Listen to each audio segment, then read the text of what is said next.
tuzilu an qalbika karahiyatal maksiyah. Hal itu akan menjadikan, menghilangkan sifat kebencian terhadap maksiat di hatimu. Jadi akhirnya di hati itu mulai terkikis ketidaksenangan dengan maksiat karena sudah terlalu sering melihat, akhirnya tidak berpengaruh lagi di hatinya. Biasanya dia benci dengan maksiat, tetapi karena berteman dengan orang yang suka maksiat, akhirnya dia selalu menyaksikan kemaksiatan itu. Akhirnya kalau terlalu sering, sudah biasa melihat hal itu, dianggap tidak berbahaya lagi. Seperti itu, ibarat seperti orang yang mungkin ya pekerjaannya yang bersinggungan dengan perkara yang agak kotor gitu. Itu awal-awal mungkin agak merasa risih, merasa jijik gitu. Mungkin ngurus kambing. Awal-awalnya mungkin masuk kandang kambing itu agak tidak enak hidup gitu. Karena baru pertama kali cium bau kotoran kambing. Tapi kalau sudah berbulan-bulan, bertahun-tahun, itu lama-lama sudah biasa, sudah bersahabat, bau sudah nggak ngefek lagi.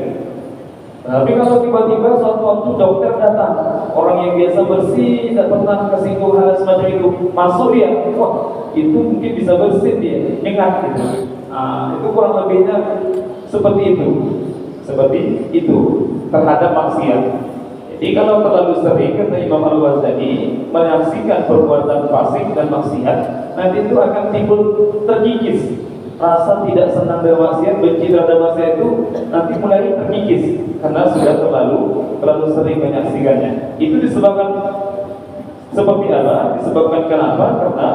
Karena dia berteman dengan orang fasik. Maka hati-hati kata dia.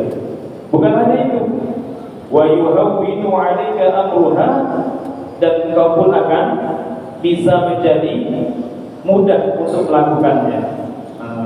Jadi nanti mudah terseret untuk melakukannya juga. Awal-awal mungkin tidak suka, nanti pilihan berikutnya sudah mulai ada ketertarikan, penasaran, lama-lama ingin coba. Itu. Jadi khawatir seperti itu kata dalam Imam Al-Ghazali. Maka hati-hati jangan sampai berteman, bersuhbah, bersahabat dengan orang yang fasik. Jangan sampai. Karena nanti kalau dia terlalu sering berinteraksi bersama orang yang selalu melakukan maksiat, di hatinya sudah tidak ada lagi rasa benci dan maksiat, dan dia pun berpotensi akan mudah melakukan maksiat yang serupa. Bahkan Bapak Ibu dirahmati Allah Subhanahu wa taala, itu dalam sebuah hadis Rasulullah sallallahu alaihi wasallam menceritakan, orang kalau dia terbiasa makan bersama, duduk bersama, minum bersama dengan pelaku maksiat, itu nanti lama-lama hatinya menjadi satu. Sehingga sudah akhirnya mereka saling cocok satu sama lain. Kata baginda Nabi, kana fi man kana qablakum min bani Israil, dahulu umat sebelum kalian dari kalangan Bani Israil, idza 'amila al-'amilu minhumul khati'ah, bila mana ada seseorang di antara mereka melakukan dosa, nahahun nahi ta'ziran, maka ada satu orang yang mengingatkannya, dilarang, jangan kerjakan itu maksiat, tinggalkan, takutlah pada Allah. Awalnya seperti itu sabda Nabi. Umat-umat terdahulu ada dulu seperti itu di kalangan Bani Israil. Nah, wa idza kana minal ghadi, ternyata pada keesokan harinya dia menyaksikan yang melakukan maksiat itu bermaksiat lagi. Namun dia tidak tegur. Apa yang dilakukan? Jalasahu wa akalahu wa syarabahu lam yarahu 'ala al-khati'ati bil amsi. Si negur kemarin yang memperingatkan kemarin itu sudah mulai duduk sama-sama, ngopi bareng-bareng, minum bareng-bareng, makan bareng-bareng, makan sama-sama. Akhirnya karena sudah duduk bersama, makan dan minum bersama, lam yarahu minal khati'ah bil amsi, dia tidak menyaksikan lagi dosa yang dilakukan sebelum-sebelumnya itu, yang dilakukan oleh kawannya itu. Akhirnya bagi dirahmati Allah Subhanahu wa taala, di saat itulah hati mereka menjadi satu. Si yang mencegah tadi sudah tidak ada lagi pengingkaran karena sudah menjadi kawannya. Falamma ra'allahu 'azza wa jalla dzalika minhum daraba quluba ba'dihim 'ala ba'din. Ketika Allah menyaksikan itu, perbuatan orang yang negur tadi seperti itu, sudah tidak negur lagi, justru jadi kawan. Makan bersama, minum bersama, duduk bersama. Allah daraba quluba ba'dihim 'ala ba'din. Allah satukan hati mereka satu sama lain. Sudah saling cocok, sudah saling cocok. Akhirnya kata baginda Nabi, wa ja'ala minhumul qiradata wal khanazir. Allah laknat mereka semuanya menjadi kera dan babi. Itulah ceritanya, di antaranya kisah umat terdahulu Bani Israil. Ada kisah seperti itu, saudara baginda Nabi. Awalnya dia suka dengan kemaksiatan itu, tapi kata tiba-tiba berubah, malah makan bareng, duduk bersama, minum bersama, sudah berubah. Hatinya sudah tidak ingkar lagi dengan kemaksiatan yang dilakukan kawannya itu, karena sudah terbiasa. Nah, ini yang dikhawatirkan bila mana bersumpah berteman dengan orang yang pelaku maksiat. Fasik itu apa Bapak Ibu? Fasik itu dua. Fasik itu orang yang melakukan dosa besar, ataupun orang yang melakukan dosa kecil tapi terus-terus. Nah, jadi kalau ada orang pernah melakukan dosa besar, statusnya fasik. Nah, apa yang dulu pernah dia lakukan fasik, dosa besar, sekali saja jatuhnya langsung fasik itu, langsung fasik. Atau dia tidak pernah melakukan dosa besar, tetapi dosa kecil. Namun sifatnya dawam, terus tidak berhenti. Nah, itu juga fasik. Nah, terus-terusan melakukan kemaksiatan, walaupun maksiatnya itu adalah terhitung dosa shaghair, dosa kecil, maka dia tetap dihitung sebagai fasik. Maka orang seperti ini jangan dijadikan sahabat, kata Imam Al-Ghazali, karena bahayanya seperti tadi. Wanita nikah, karena kata beliau, kalau sudah berteman dengan orang fasik, sudah biasa menyaksikan kemaksiatan mereka, hana 'alal qulubi maksiatul ghibati, menjadi remehlah di hati kita itu maksiat yang berupa ghibah. Ini beliau fokusnya bahas masalah dosa ghibah. Jadi nanti kata beliau, kalau terbiasa menyaksikan maksiat, menyaksikan dosa yang dilakukan oleh teman yang kita jadikan teman tadi, nanti itu di hati kita itu menjadi menganggap enteng dosa yang namanya dosa ghibah, menganggap enteng. Padahal dosa ghibah itu sangat berat. Contoh kata beliau, walau ra'au khataman min dhahabin aw malbusan min haririn 'ala faqihim. Contohnya, bila mana mereka melihat ada cincin terbuat dari emas atau pakaian yang terbuat dari sutra dipakai oleh orang alim. Jadi orang alim, ulama lah contohnya. Ada ulama itu pakai cincin emas atau dia pakai sutra, itu kan tidak boleh, haram gitu. Tidak boleh memakai emas di kalung atau di cincin emas, itu laki-laki haram. Sutra gitu juga, sutra itu haram, pakai kain sutra, kecuali ada uzur, seperti zaman sahabat, kalau tidak salah namanya Ka'ab ibnu Ujrah. Beliau itu pernah memakai sutra karena penyakit gatal. Katanya kain sutra itu bisa menyembuhkan gatal, maka dia pakai sutra itu untuk berfungsi tadawi, untuk berobat. Maka itu ada uzur, bisa. Ada sahabat yang menggunakannya. Tapi kalau tidak ada uzur, tidak boleh menggunakan sutra. Nah, ini contohnya kata beliau. Ketika mereka melihat ada ulama yang pakai cincin emas, atau ulama itu memakai pakaian dari sutra, lashtadda inkaruhum alaih. Maka yang tadi orang-orang yang sudah berbau dengan orang fasik itu, yang di hatinya sudah menganggap enteng dosa-dosa, hatta dosa ghibah sekalipun, mereka akan ingkar terhadap orang alim itu. Apa kok Orang alim pakai cincin emas. Kenapa kok orang alim pakai sutra? Itu kan tidak boleh. Nah, itu kan tidak boleh. Jadi dia sanksi. Nah, ini terkadang itu mudah menilai seseorang.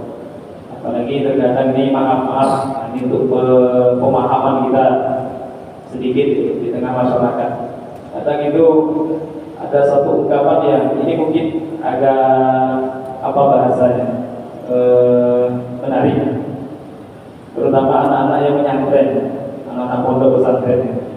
Jadi ada sebagian itu ketika anak itu mau mondok, ada orang mau memondokkan anaknya di pesantren, waktu masih baru mulai berangkat ini, dia sanksi.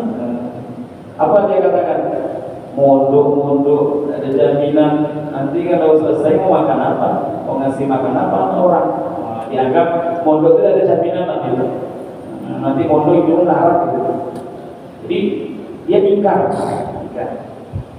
Jadi karena dia menganggap orang itu kalau mondok itu nanti ujung-ujungnya ya hidupnya larat. Apa yang mau diandalkan kalau mondok? Tapi ada ya, gini nanti kalau dia selesai mondok, selesai belajar agama di pesantren, ternyata takdirnya Allah jadikan kaya. Lalu berubah pula apa nilainya dia? Apa ulama cinta dunia? Tidak salah lagi. Kemarin dibilangnya kalau mondok jadi miskin, sekarang kalau jadi kaya disalahkan pula. Nah, apa? Ulama kau cinta dunia, beli mobil ini, beli mobil itu. Inilah. Memang pandangan manusia itu selalu seperti itu, selalu mudah menyamakan. Mudah menyamakan. Nah, baik Bapak Ibu, ini salah satu contoh. Padahal kata Imam Al-Ghazali, wal ghibatu ashaddu a'zamu dzamban min dzalik ay istiqbal adz-dzahabi wal hadir. Padahal dosa ghibah itu lebih berat dan lebih besar daripada menggunakan emas dan sutra. Jadi dia menghibah ulama yang memakai cincin dan sutra, cincin emas dan sutra. Padahal dia menghibah itu sendiri itu jauh lebih besar daripada melakukan itu, menggunakan cincin emas atau menggunakan sutra. Ini maksudnya apa Bapak Ibu? Maksudnya orang itu kalau tadi dia sudah biasa melakukan kemaksiatan, karena ghibah termasuk maksiat, ghibah termasuk dosa. Kalau sudah sering menyaksikan dan mendengar, dia pun akan menganggap perbuatan itu hal yang biasa. Perbuatan ghibah itu menguji itu hal yang biasa, sehingga dia mudah menghibah sana sini. Contohnya itu tadi, ada ulama yang pakai cincin dari emas atau memakai kain sutra, langsung dia nikah, langsung diomongin dari belakang. Padahal dia mau bicarakan itu dosanya lebih besar, lebih berat, bukan lebih besar, lebih berat daripada menggunakan emas dan sutra. Ini kenapa kok contoh di sini Imam Al-Ghazali mencontohkan jangan berteman dengan orang fasik, tapi tema yang lebih difokuskan tentang dosa ghibah. Seakan-akan Bapak Ibu rahmati Allah Subhanahu wa taala, beliau mengisyaratkan jangan suka berteman dan jangan bersahabat dengan orang yang tipikalnya suka menguji. Jangan sampai berteman. Sebab nanti akan nular, engkau pun akan juga meremehkan perbuatan ghibah tersebut. Kama ruwiya an Aisyah radhiyallahu anha annaha qalat, sebagaimana ada riwayat hadis dari Sayyidah Aisyah, beliau berkata, qultu lin Nabi, aku mengatakan kepada Nabi, hasbuka min Safiyyah annaha kadza wa kadza ayinha masirah. Ini ceritanya Sayyidah Aisyah agak nyindir atau ngomongin kekurangan Sayyidah Safiyyah.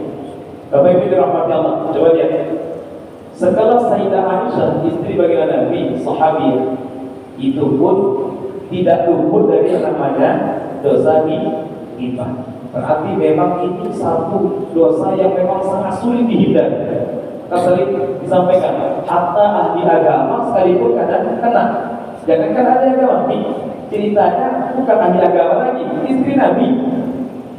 istri Nabi, sahabiah juga. Apa dia ngomong? Sayyidah Aisyah, beliau mengatakan, ya Rasulullah, tahukah engkau, cukuplah bagimu Sofia. Sofia itu orangnya pendek. Jadi ngomong tentang kekurangan Sayyidah Sofia. Sayyidah Sofia itu siapa? Istri baginda Nabi juga. Sayyidah Sofia binti Huyai itu istri Rasulullah SAW. Dia madunya Sayyidah Aisyah. Jadi ngomong dengan Nabi, Rasulullah, tahukah engkau, Sofia itu pendek orangnya. Jadi dia ngomongin kekurangannya depan Nabi. Allah alam apa maksud Sayyidah Aisyah ngomong gitu. Nah, jadi memang dia biasa dalam rumah tangga baginda Nabi pun seperti itu, ya, antar maju sesama maju. Ya biasa. Bahkan Sayyidah Sofia ini Bapak Ibu awal-awal menjadi istri baginda Nabi itu agak sedikit diintimidasi dengan istri-istri yang lain. Kenapa? Karena Sayyidah Sofia binti Huyai itu istri baginda Nabi yang darahnya bukan darah Arab, darah Yahudi. Sofia binti Huyai itu istri Nabi dari orang Yahudi, darahnya darah Yahudi. Akhirnya anaknya Sayyidina Umar yang nama Hafsah itu istri Nabi kan pernah ngecek langsung terang-terangan, innaki bintu Yahudi, kamu itu anak Yahudi, kami ini orang Arab, kamu itu Yahudi. Tadi kata Yahudi itu musuh Islam. Karena Nabi perang, bahkan wafat atau matilah ayahnya Sayyidah Sofia. Sayyidah Sofia ditawan jadi istri Nabi. Jadi Sayyidah Sofia itu istri dari terjadinya peperangan dengan Yahudi. Ayahnya meninggal di dalam perang itu. Sayyidah Sofia diambil. Ayahnya kokoh, tapi darahnya darah Yahudi. Maka nangislah Sayyidah Sofia, nangis datang lagi. Wahai Sofia, kenapa nangis? Itu Hafsah ngomongin saya, dia bilang saya ini anak Yahudi itu. Dia enak pula rasa hati saya. Dia ngomongin anak Yahudi, keturunan Yahudi. Ini coba lihat bagaimana Nabi SAW berlaku adil dan membesarkan hati Sayyidah Sofia. Waktu itu Sayyidah Sofia memang bukan, tak bisa ngomong apa-apa lagi. Karena rata-rata istri baginda Nabi darah Arab. Jadi merasa terkucilkan lah dan tidak ada pembedaan. Ya mau gimana lagi, memang katanya saya anak Yahudi, anak keturunan Yahudi kulen. Bapak, ibu Yahudi. Apa kata baginda Nabi? Wahai Sofia, innaki la banatu nabiyyin wa inna ammaki la nabiyyun wa innaki tahta nabiyyin fa bima tafkharu alayki. Wahai Sofia, tidak usah dengarkan itu. Hafsah ngomong itu tidak usah digubris. Sebab apa? Engkau itu anaknya Nabi, kamu itu keturunan Nabi. Jadi Sayyidah Sofia ini memang Yahudi, tapi keturunannya nyambung ke Nabi Harun. Jadi darahnya Sayyidah Sofia yang Yahudi itu nyambung ke Nabi Harun. Engkau itu anaknya seorang Nabi, maksudnya keturunan Nabi. Pamanmu adalah Nabi Musa maksudnya. Nah, Harun dan Musanya dibalik. Nabi Musa adik, Nabi Harun apa? Adik berarti kandung gitu. Nah, jadi kamu itu keturunan Nabi, memang Yahudi, tapi Nabi. Kemudian pamanmu juga Nabi. Kemudian suamimu Nabi. Kurang apa ya? Kurang bangga apa? Nanti kalau kamu dinyek lagi kata orang Jawa, istilahnya itu diomongin kayak gitu, diajak dibully seperti itu, ngomong mereka, aku ini keturunan Nabi, mamaku Nabi, suamiku Nabi. Kalian siapa? Jadi dibela sama Nabi. Nanti kalau mereka ngejek bilang lagi gitu ya. Jadi memang biasa. Akhirnya Nabi nasihat, wahai Hafsah, takutlah pada Allah, jangan seperti itu, jangan diejek, jangan dibully Sofia ini. Dia ini keturunan Nabi Harun, paman dari Nabi Musa, kemudian suaminya seorang Nabi. Jadi ketika Sayyidah Aisyah juga menyebut kekurangan Sayyidah Sofia, innaha qasiratun. Ini masalah tadi, masalah terkait dengan dosa atau bahaya Nabi. Yaitu pendek ya Rasulullah. Maka Nabi langsung bersabda, laqad qulti kalimatan law usidat bi ma'il bahri lama sadatku. Sungguh wahai Aisyah, engkau mengatakan perkataan yang sangat kotor, yang sangat jijik. Karena ghibah membicarakan tentang kekurangan Sayyidah Sofia.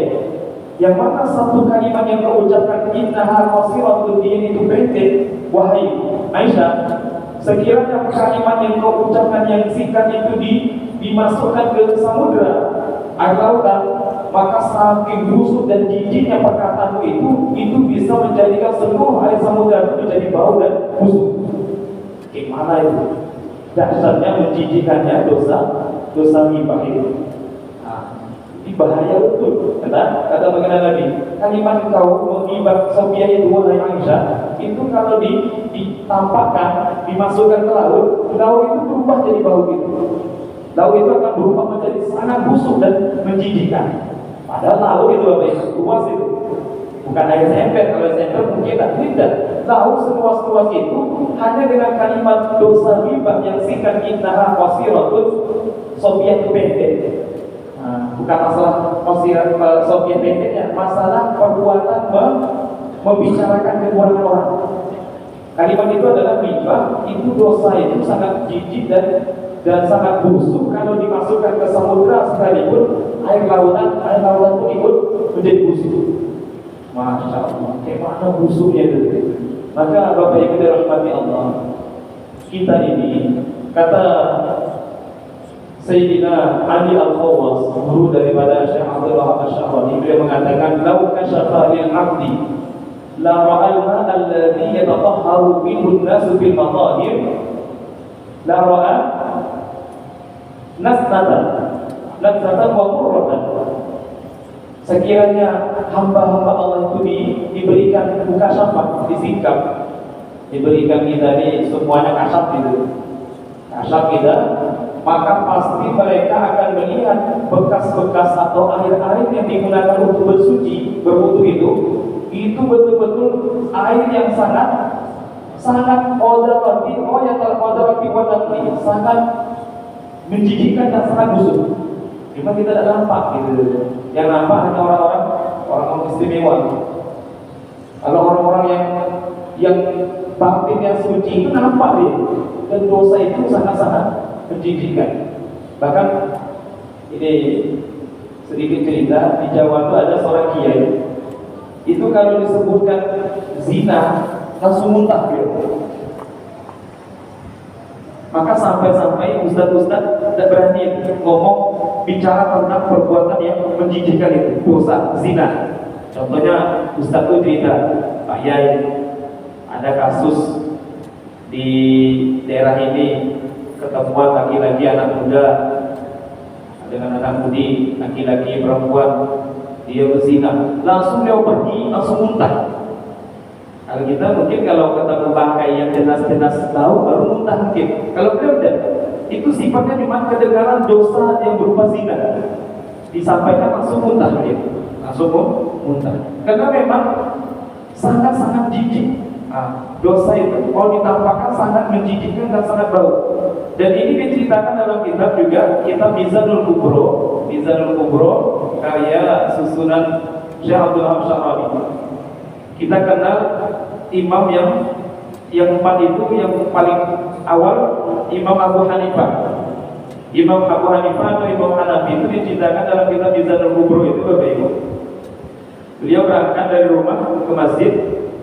Saat itu berada di dekat tempat wudu. Saat beliau menyaksikan orang berwudu, ada satu orang anak muda berwudu. Diperhatikan sama beliau. Apa kata beliau? Wahai anak muda, bertobatlah dari mendengarkan musik-musik yang diharamkan oleh Allah ya. Kaget dia. Tuhan siapa? Kok tahu kalau saya ini biasa demen, senang dengar musik yang diharamkan? Sudah, engkau bertobat sebab aku menyaksikan bekas tetesan wudu daripada air yang kau gunakan itu nampak dosa-dosa engkau mendengarkan musik itu dalam bentuk yang sangat menjijikkan, sangat jorok.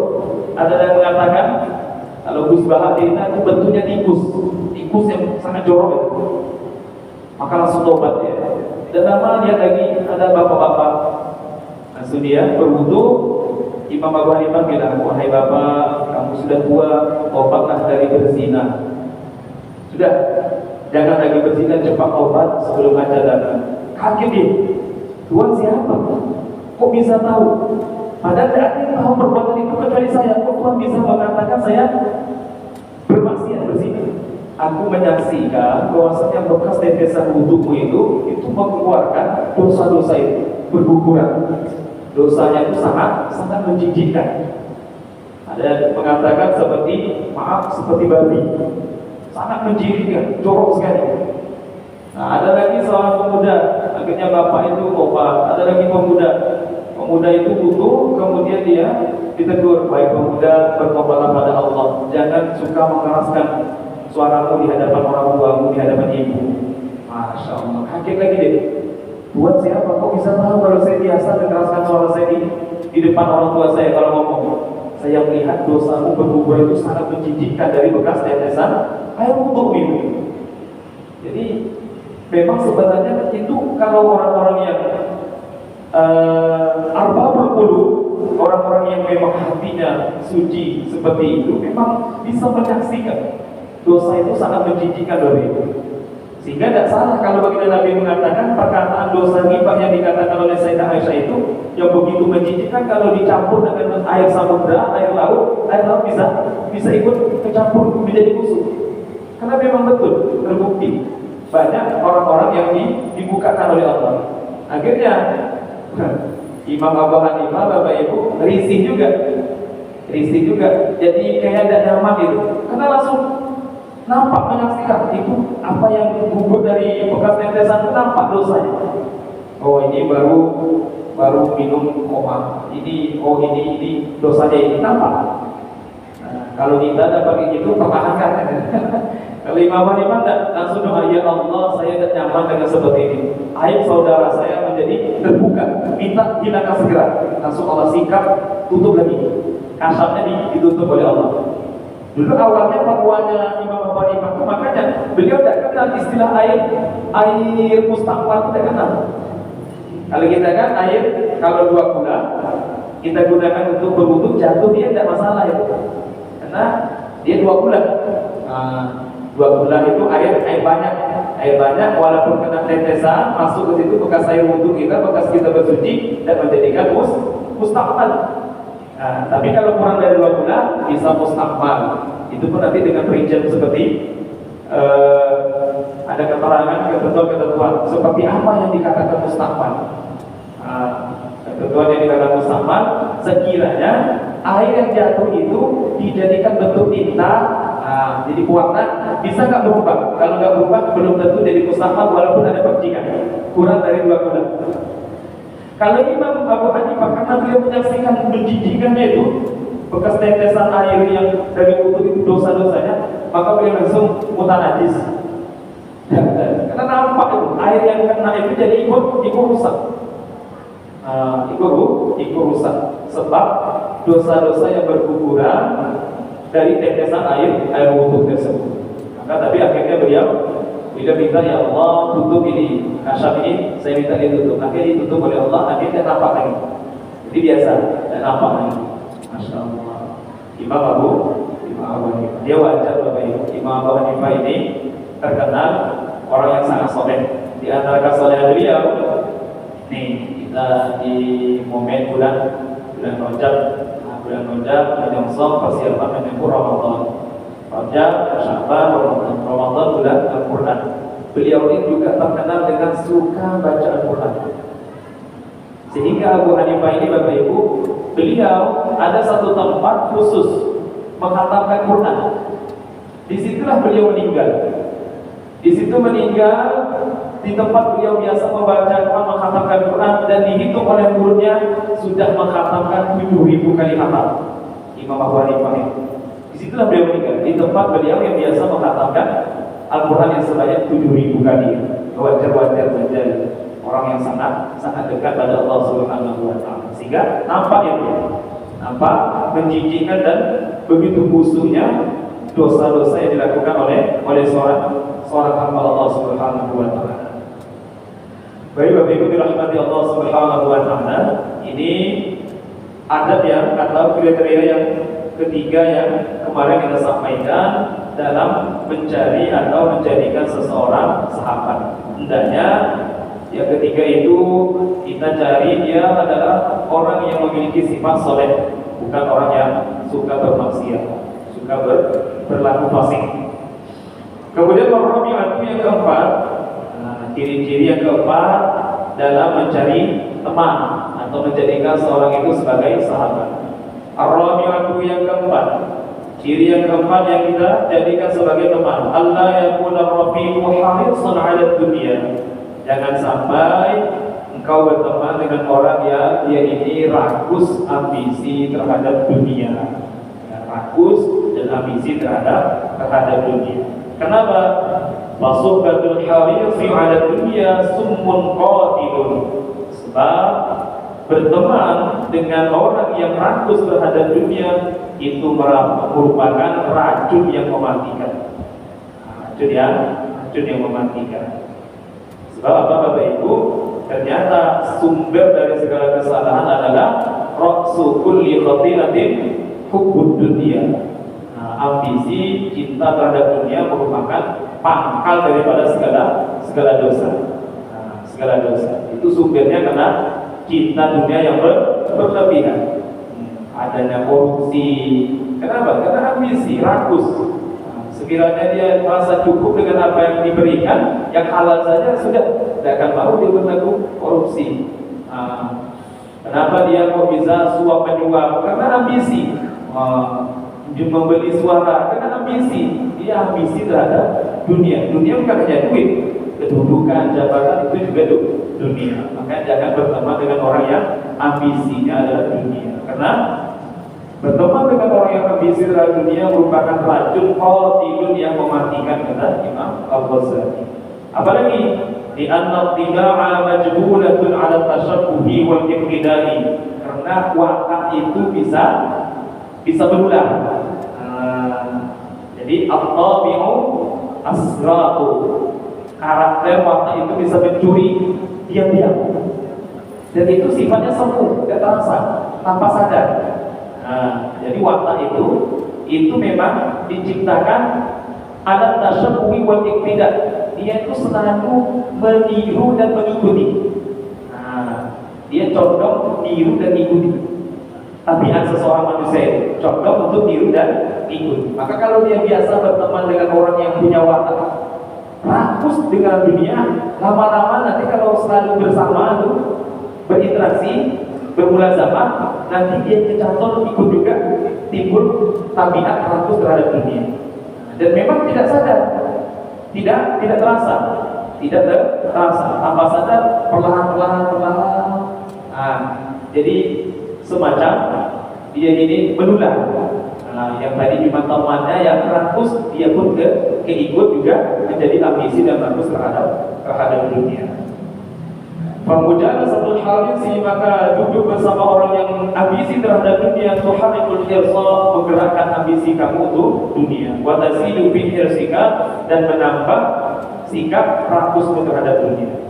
Sedangkan sebaliknya, wa mujalasatul zahid, duduk bersama orang yang zuhud, zuhud terhadap dunia, itu pun juga susah hidup di dunia, menjadikan kamu bisa zuhud terhadap dunia. Itu mau pengaruh sekali.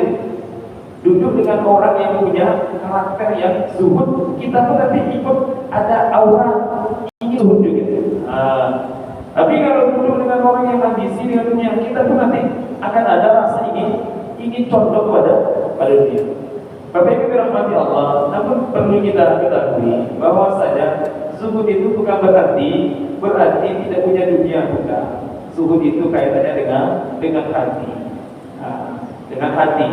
Jadi orang yang zuhud terkadang dia memiliki dunia, tetapi di hatinya tidak cinta dunia. Begitu pula ada orang rakus dengan dunia, tapi tidak punya dunia. Berarti orang yang rakus terhadap dunia, Bapak Ibu, bukan mesti dia orang kaya.